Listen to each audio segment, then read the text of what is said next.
शिक्षा दिवस पर शिक्षा विभाग द्वारा रोहतक में शिक्षक सम्मान समारोह का आयोजन किया गया, जिसमें आईएएस रोहतक के उपायुक्त यशपाल ने शिक्षकों को सम्मानित किया। वह विद्यार्थियों ने नुक्कड़ नाटक के माध्यम से शिक्षा के प्रति लोगों को जागरूक किया। उपायुक्त यशपाल ने सभी देशवासियों को शिक्षक दिवस की बधाई दी। उन्होंने कहा कि समाज के अंदर जो बदलाव आ रहे हैं वह सिर्फ शिक्षा के माध्यम से ही आते हैं। अगर देश आगे बढ़ रहा है तो केवल शिक्षकों की ही वजह है।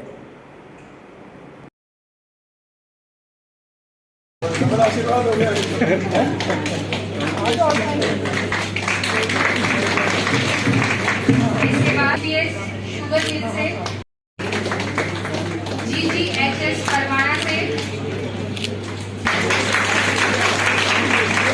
बहुत ही खूबसूरत के लिए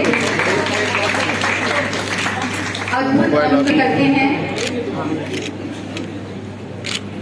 व्यक्त करना चाहेंगे हमारे मुख्य अतिथि और विशिष्ट अतिथिगण का।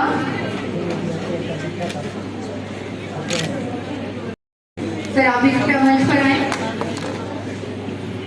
हाथ में तिरंगा और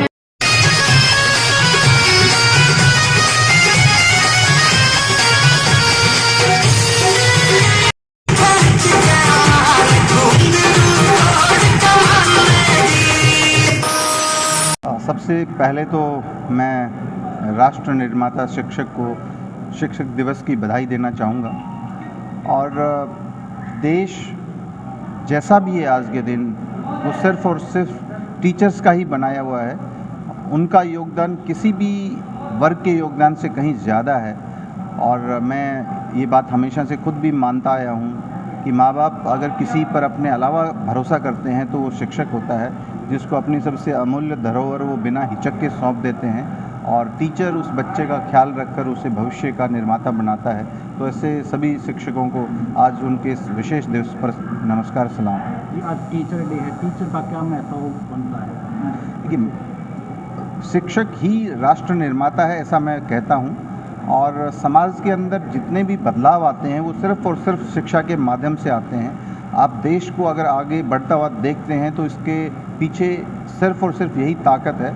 साक्षरता की दर को अगर आप देखेंगे तो आज़ादी के बाद और आज के दिन उसके अंदर बहुत बड़ा परिवर्तन आया है। और ये सारा का सारा संभव हुआ है इस देश के शिक्षकों की वजह से। इसीलिए हम इस दिन को विशेष तौर पर मनाते हैं, ताकि उनके द्वारा समाज सेवा के तौर पर, देश सेवा के तौर पर जो कार्य किया गया है उसको हम रिकॉग्नाइज़ कर सकें, उनका धन्यवाद कर सकें। ये बच्चों को क्या संदेश देना चाहिए?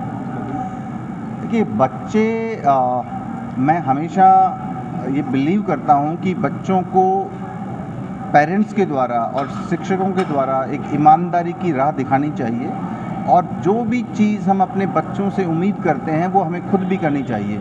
बच्चा क्लासरूम में बोलकर, पढ़कर सीखने से कहीं ज़्यादा आपके व्यवहार को देखकर सीखता है। अगर आपके व्यवहार में और आपके बोलने में, शब्दों में, कर्म में अगर फ़र्क होगा तो वो बच्चा भी उस बात को ग्रहण करता है। इसलिए मैं मानता हूँ कि बच्चों को एक एग्जाम्पल के तौर पर अच्छा एक अनुकरणीय उदाहरण पेश किया जाना चाहिए और बच्चे खुद ब खुद उस चीज़ को समझते हैं, उसको फॉलो करते हैं।